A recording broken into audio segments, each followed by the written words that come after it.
이 종목은 왜 탑7입니다. 로보스타, 포스코캠텍, 삼성전자 등 오늘 시장에서 화두가 된 종목들 위주로 살펴보겠습니다. 바이오주들 먼저 볼게요. 어제 이 시간이었습니다. 눈 깜짝할 사이에 바이오주들 급락하는데 너무 아찔했던 거 있죠. HLB를 비롯해서요. 알고 보니 HLB에 대한 근거 없는 루머들이 시장에 돌면서 이들의 급락이 연출됐었는데요.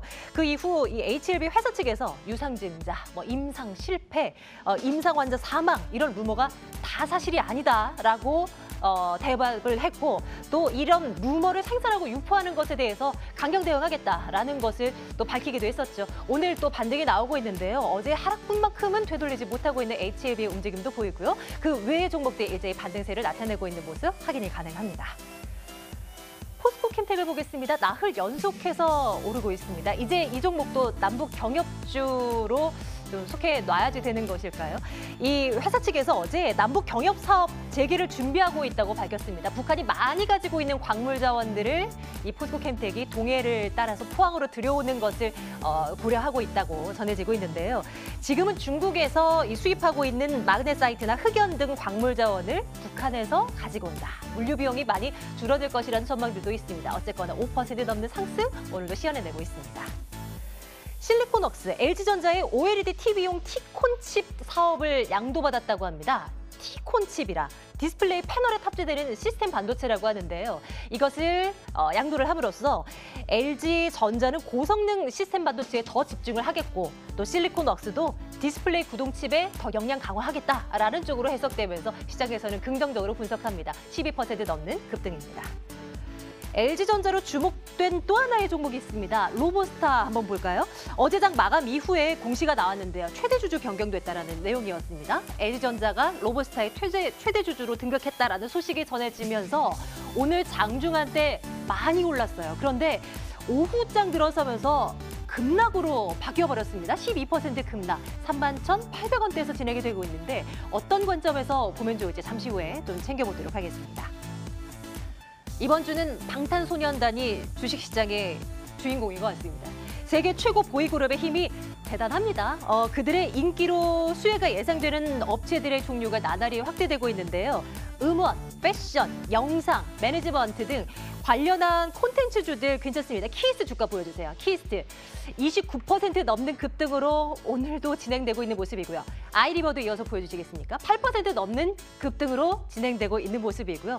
이들의 확산세가 조금 더 다른 이 종목들로도 번지고 있음 확인되고 있습니다. 장 초반에는 좀 눌렸는데 계속해서 고점 높여가는 모습입니다. 정말 상승세가 대단하죠? 예, 키스트 움직임, 아이리버도 8% 강세고요. 삼성전자 보겠습니다. 좋은 얘기들이 참 많았습니다. 반도체 업황도 괜찮고 디스플레이 실적도 기대되고 그런데 오늘 이 블록딜 얘기가 나오면서 또 기관 투자자들의 팔자가 흘러나오면서 좀 주가가 눌림을 나오고 있습니다. 삼성생명이 보유하고 있는 삼성전자 지분 매각에 대한 것을 금융당국과 논의를 시작했다라는 뉴스가 전해지고 있는데요. 삼성전자는 이 시각 현재 2.7% 하락이고요. 5만 원 이탈되어 있습니다. 반대로 삼성생명은 관련 소식이 시장에 전해진 이후부터 상승세를 타서 1% 넘는 상승으로 현재 진행되고 있는 모습입니다. 금융주도 한번 볼까요? 이탈리아가 유로존을 탈퇴할지도 모른다 하는 우려가 오늘 새벽 다우지수를 끌어내렸습니다. 미국 금융주들 많이 내렸고요. 오늘 우리 시장도 관련한 이슈 때문일까요? 약세를 보입니다. 하나금융지주, 신한지주, KB금융 모두 3% 넘는 하락입니다. 종목 분석하겠습니다. NTN인트 이상로 전문가와 함께하는 날입니다. 만나러 가겠습니다. 어서 오세요, 전문가님. 네, 반갑습니다. 예, 안녕하세요. 나라 바깥에서 들려오는 소식부터 네. 전해주세요. 금융주들 오늘 좀 타격을 받고 있는 것인데 해외발 악재 때문입니까? 아니면 시장 전반적으로 국내 이슈도 좀 머금고 있다고 봐야 돼요? 어떤 분석 가능합니까? 일단 일부 아시아 증시도 마찬가지로 중국 증시도 그렇고 그리고 니케이 증시도 같이 빠지고 있거든요. 그리고 이 부분 자체가 사실 전일 같은 경우에 국내 증시가 크게 빠지지 않았지만 전일 상해 종합지수라든지 아니면 지금 니케이 증시 같은 경우에 전일부터 빠져왔다는 거죠. 자, 그러면서 또 미국 증시도 빠졌고요. 그렇게 본다면 실질적으로는 금일 이 국내 증시 하락 부분은 바로 이 글로벌 불확실성에 대한 부분으로 해석을 좀 해볼 필요가 있겠습니다. 그래서 국내 증시에서 문제점을 좀 찾기는 좀 어렵지 않나 그렇게 좀 말씀을 드리는 게 맞지 않겠나 말씀을 좀 드릴게요. 그렇게 큰 네. 악재예요? 앞으로도 좀 쭉 영향을 줄 만한 이슈입니까? 네, 사실 이 부분 자체가 전국 불안이라고 이렇게 단정 짓기보다는 네네. 그에 따른 연장선상에 있는 부분을 조금 우리가 체크를 해보셔야 되는데 대부분 다 이제 지금 언론도 그렇고 뉴스에서 포커스를 맞추는 것이 바로 이 전국이 불안해진다. 그러니까 어떤 부분 자체가 집권할지 모르기 때문에 불안하다. 여기에 대해서 좀 포커스를 맞추는데요. 문제는 그게 아니고 전국이 불안한데 그 새롭게 집권하는 부분에 있어서 또 판단하셔야 되는 게 이탈렉 시트에 대한 우려감이라는 거거든요. 그렇지만 실질적으로 이 이탈리아 같은 경우에는 이렇게 유럽연합 자체를 탈퇴는 제가 생각할 때는 안 할 확률이 높습니다. 대신에 이제 재집권이나 아니면 신규적으로 집권을 했을 때 문제가 발생할 수 있는 부분이 이탈리아가 지금 유럽연합 안에서의 부채가 가장 많은 나라예요. 지금까지 돈을 상당히 많이 끌어 썼었거든요. 그러면 그 돈에 대해서 우리가 이 돈을 좀 탕감해 달라고 얘기할 수 있다는 거죠. 그럼 결국에는 탕감해 달라고 얘기했을 때 그에 따른 손실분은 대부분 다 또 유럽은행에서 담당을 해야 되고 유럽은행 같은 경우에 또 미국과 또 연계되어 있는 은행들이 상당히 많습니다. 그러면 그에 따라서 또 줄도산이 나타날 수 있고요. 그러면 결국에 미국의 은행들이 또 싱가포르 은행과 연결되고 이런 부분에 있어서 글로벌적인 부분에서 은행권에 대한 재정 자립도가 상당히 낮기 때문에 거기에 대해서 안정성이 좀 더 떨어질 수 있지 않을까라는 우려감까지도 나타날 수 있다라는 부분도 우리가 해석을 한다면 실질적으로 이 이탈리아 사태 자체가 조금은 장기화될 측면이 상당히 높다. 저는 좀 그렇게 말씀을 드리겠고 이게 또 민족성이라는 부분도 또 연관돼서 좀 볼 수 있는데 그리스하고 이탈리아 이 두 나라의 공통점이 관광업 자체가 매출의 60% 이상을 차지하는 국가들입니다. 그리고 이 두 나라는 민족이 게르만족이 아니고 라틴 계열이거든요. 그럼 우리가 흔히 라틴 계열이라고 하면 브라질이나 아르헨티나 그리고 이탈리아, 스페인, 그리스 이 나라들의 공통점은 일을 안 해요. 네. 일을 안 하고 그냥 인생을 즐기는 민족이다 보니까 이런 빚에 대해서 큰 뭐 이런 우려를 가지거나 뭐 그런 부분이 없고 소위 얘기하는 그래 힘들다. 독일이 알아서 해주겠지. 나 배째라. 이렇게 되는 거거든요. 그래서 그런 부분 자체에서 지금은 이 이탈리아에 대한 문제가 곧 또 있으면 또 스페인에 대한 부분까지도 또다시 연결될 수 있는 시점이기 때문에 저는 이 부분에 대해서는 우리가 장기적으로 좀 더 체크를 하면서 보셔야 될 시점이다. 그렇게 말씀 좀 드릴게요. 참, 네. 그 뭐 유럽 쪽에서 들려온 이슈를 매일매일 공부했었던 때가 있었어요. 그렇죠? 막 네, 그렉시트, 그렉시트 뭐 그쵸. 부어지면서 네. 또 이제 이탈리아가 말썽이고 있는데 이거는 우리가 어찌할 수가 없는 그런 이슈네요. 어쨌든 그럼 미래는 금융주에 대한 미래는 좋아요, 나빠요, 글쎄요. 어디로 네, 한번 뭐 좀 가볼까요? 나빠요에 대해서 좀 무게를 둘 수 있겠고요. 그래서 지금 현재 시장 자체가 코스피보다 또 코스닥이 힘이 좀 실리는 부분도 이런 글로벌적인 불확실성에 있지 않겠나 그렇게 또 추정을 해볼 수 있겠습니다. 이제 삼성전자 쪽으로 시각을 좀 옮겨보도록 할게요. 이 시각 현재 5만 원 선 아래 49,900원대에서 진행이 되고요. 이 블록딜에 대한 이야기가 나옵니다. 규모가 삼성생명이 가지고 있는 삼성전자의 지분 가운데 1조 원 규모를 블록딜 형태로 이제 매각하는 안이 뭐 논의되고 있다라는 얘기가 시장에 흘러나오고 있는데요. 뭐 어떤 식으로 이해를 하면 될지 앞으로의 주가 영향은 어떨지 좀 분석 부탁드려요. 네, 일단은 이게 자본시장법상에서 우리가 좀 판단을 해보셔야 되는 부분이 금융계열과 그리고 비금융계열 자체가 통합해서 한 회사를 세울 수가 없습니다. 그러나 금융회사는 금융회사대로 계열사를 만들어야 되는 거고요. 그리고 비금융회사는 비금융회사끼리 계열사를 만들어야 되는데 문제는 삼성생명에 대한 지분을 삼성전자가 가지고 있다는 거거든요. 그러면 결국에는 둘 다 이제 지주사가 될 수 없는 구조죠. 그렇기 때문에 여기에 대해서 삼성전자가 꾸준히 문제가 제기되어 왔는데 실질적으로 이제 박근혜 정부에 있어서는 그런 문제가 어떻게 뭐 표면적으로 드러나지 않았다면 지금 이제 표면적으로 조금 드러나는 부분이라고 좀 판단하는 게 맞겠고 다만 지금 삼성전자를 볼 때는 우리가 그런 부분보다는 본질적인 부분 그러니까 삼성전자가 현재까지는 반도체에 대한 부분 자체가 긍정적으로 반영이 되면서 주가는 많이 올라왔습니다. 그럼 이 올라온 주가에 대해서 또 판단을 하셔야 되는 것은 또 다른 먹거리가 뭔지를 우리 투자자들은 꾸준히 생각을 하고 있거든요. 근데 그 부분 자체를 지금 삼성전자가 디스플레이에 대해서 역량을 좀 더 싣고 있지만 그 부분 자체가 실질적으로는 아직까지는 부진하기 때문에 주가도 못 올라가는 부분이 아닌가 이렇게 추정을 해볼 수 있겠습니다. 네, 삼성생명이 오늘 오후 3시에 이사회를 개최를 했다고 하네요. 그리고 이제 오늘 오후, 늦은 오후나 아니면 적어도 늦어도 내일쯤이면 어떤 얘기들이 나왔는지 뭐 어떤 것들이 결정되는지가 전해지지 않을까 싶습니다. 삼성전자의 이 투자 관점에서 봤을 때 미래는 어떻습니까? 좋습니까? 나쁩니까? 네, 뭐 글쎄요. 일단 글쎄요에 대한 의견을 좀 드려야 될 것 같아요. 그래서 일단 지금 자리에서 쉽게 뭐 빠진다, 뭐 오른다기보다는 지금 이 시장 자체를 좀 횡보성 장세로 이끌어갈 수 있는 그런 부분이 크지 않겠나 그 의견을 드리면서 투자적인 부분에서의 매력을 조금 느끼기 좀 힘들고 그렇다고 버리자니 또 아깝고 기륵 같은 상황이다. 네. 그래서 그냥 글쎄요에 대한 의견을 드리겠습니다. 이제 추후에 상황을 보다가 네. 이제는 매력적이다라는 순간이 나타나면 저에게 또 이 네, 곧장 힌트를 좀 말씀드리겠습니다. 넣어주시길 바라겠습니다. 예, 삼성전자 점검해봤고요. 컨텐츠주 보겠습니다. 일명 방탄소년단 수혜주 관련주. 사실 어제 이 시간에서도 이것을 꼽았었고 오늘도 안 꼽을 수가 없더라고요. 시장이 네. 다 밀리고 있는데 이 관련주들만 올라요. 이 시각 현재 이거 아이리뷰 왔죠? 키스트는 상한가에 도달한 상황입니다. 어떻게 보고 계십니까? 네, 뭐 사실 저는 그 방탄소년단이 누군지도 몰랐습니다. 제가 제 TV를 안 보거든요. 그래서 사실 그 가수도 이름도 잘 몰라요. 하지만 여기에 대한 지분이 어떻게 되는가에 대해서는 네. 재무제표를 통해서 알 수 있으니까 그 부분은 알고 있었는데요.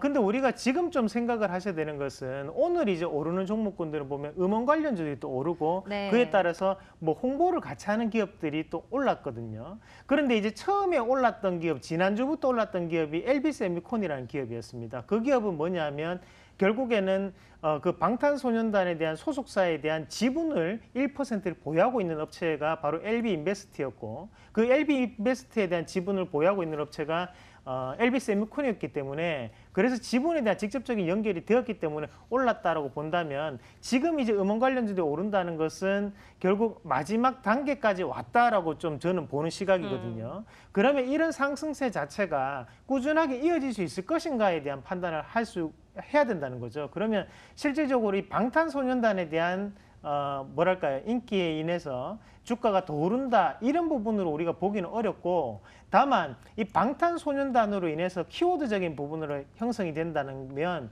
결국에는 이 부분 자체가 한류와 연결이 될 수 있겠고요. 한류라는 것은 결국엔 정부가 지금 추진하고 있는 신남방 정책과 또다시 연결고리를 맺을 수 있는 단계라는 거죠. 그러면 결국에는 지금 이 미디어 컨텐츠 관련주들을 방탄소년단의 효과로 묶기보다는 좀 더 포괄적인 단계에서 중국 또는 베트남 또는 이 신남방에 대한 정책, 정부 정책의 일환으로서 해석을 한다면 오늘 네. 이 상승이 좀 더 이해되기가 좀 더 쉽지 않겠나 말씀을 드리겠고 그런 부분에 있어서 연속적인 추세적 상승이 이어질 수 있거든요. 그렇게 본다면 오늘 당장의 추격 매수보다는 물론 좋습니다. 하지만 좀 더 쉬어갔을 때 우리가 살 수 있는 그런 부분이 필요하지 않겠나 그렇게 의견을 드리겠습니다. 그럼 전문가님 일단 네. 콘텐츠 관련주에 대해서는 의견을 좋아요로 네, 하고 좋아요. 그 가운데서 그래도 이 방탄이라는 이 수식어를 좀 떼고 전체 네. 콘텐츠주를 봤을 때 좀 괜찮은 종목이 있다면 나중에 기회가 된다면 이 종목 사도 괜찮다 하는 게 있다면 뭐가 있겠습니까?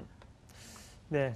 뭐 일단 가격적인 부분이 많이 봐야 될 것 같은데 일단 음원 관련주 한 개하고 네. 그리고 뭐 이런 제작사 관련해서 한 개를 말씀드리면 음원 관련주는 지니뮤직이라는 부분이 좀 적게 올랐던 것 같아요. 그래서 그 부분 그리고 만약에 제작사 관련으로 한다면 뮤라는 제작사가 있거든요. 그 업체에 대해서 또 후반기에 대한 기대감이 있기 때문에 그 두 가지 종목을 말씀드리겠습니다. 네, 둘 다 오늘은 조금 약세를 보이고 있지만 그래도 적당한 이 가격 메리트가 발생한다면 이 종목도 한번 눈여겨보고요.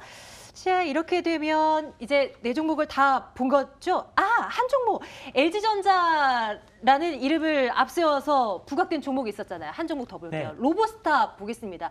왜 이 하락으로 돌아섰을까요? 많이 올랐기 때문인가요? 어떤 뭐 분석하는데요? 오늘 일단은 계약이 5월 29일자로 체결이 됐기 때문에 뭐 지금 오늘 크게 급락이 나타나고 있다고 보는 게 맞겠고 그 전에 또 많이 올랐던 게 또 사실이었습니다. 하지만 우리가 여기서 또 한 가지를 보셔야 되는 게 어떤 구조로 되느냐는 거거든요. 그러면 결국 제3자 유상증자를 통해서 지분을 20%를 확보하고 대주주에 대한 지분을 13.4%를 확보하겠다. 그게 언제 이루어지느냐? 7월 17일 날 이루어진다는 거죠. 그러면 지금 아직까지 두 달이라는 시간이 남았다라면 금액이 크게 하락을 하지만 그 부분에 대해서 우리가 끝났다라고 보기는 힘들다는 겁니다. 그럼 여기서 반등 파동 자체가 2달 안에 다시 한 번 더 시세적인 부분이 나타날 수 있기 때문에 네. 저는 차라리 오늘 급락을 했기 때문에 내일 당장의 시세적인 부분을 봤을 때는 좋아요에 대한 의견을 드리도록 하겠습니다.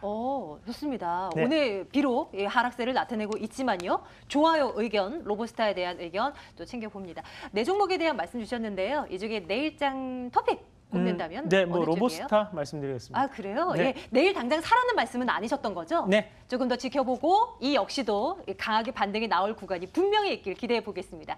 자, 3시 28분 지나고 있습니다. 장 마감 분위기 살피러 가겠습니다.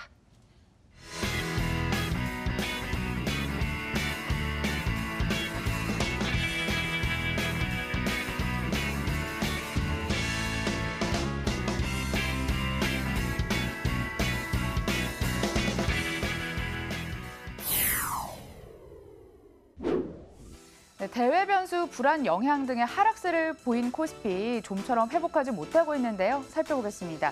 2%까지 낙폭을 키우면서 2,408선까지 내려왔습니다. 일부 만회를 하나 싶었는데 여전히 하락세가 두드러집니다. 반면에 코스닥의 반등세가 두드러졌죠. 0.48% 상승 우위로 전환을 하면서 874선에 마감을 준비합니다.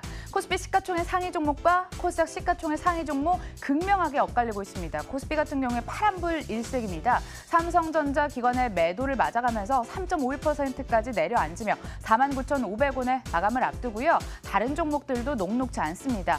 코스닥 시가총액 상위 종목 살펴보시면 바이오주 롤러코스터 장세는 없었습니다. 오늘은 상승적으로 가닥을 안정적으로 잡았습니다. 악성 루머에 시달렸던 HLB가 14% 강세 흐름 보이고 있고요. 셀트론 헬스케어도 강세로 오늘장을 대응을 했네요. 자, 호가 분위기 함께 살펴봤습니다.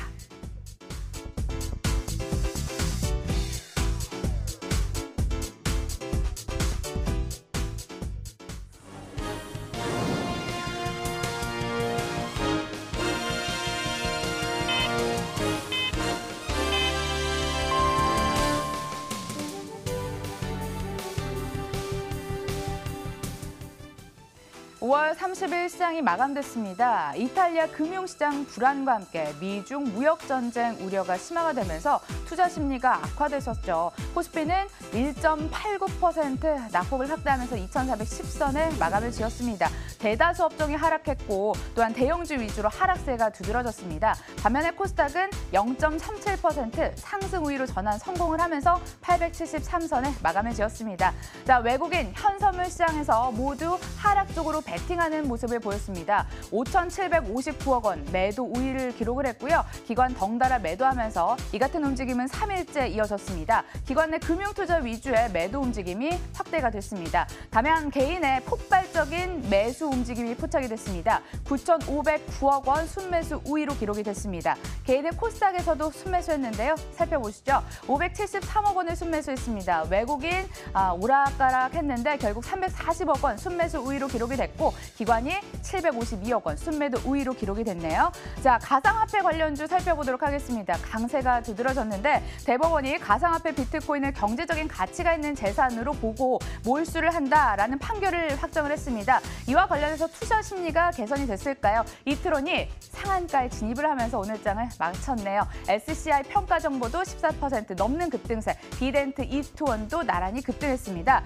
종목으로는 카페24 살펴보도록 하겠습니다. 장중 신고가 경신했습니다. 무려 외국인이 17거래를 연속 사고 있습니다. 미래세대우에서도 하반기 기대가 된다는 호평을 내놨고요. 종목 같은 경우에 3% 가까운 강세를 보이면서 16만 9,900원의 종가를 찍었습니다. 자, 이렇게 해서 마감가까지 함께 살펴봤습니다.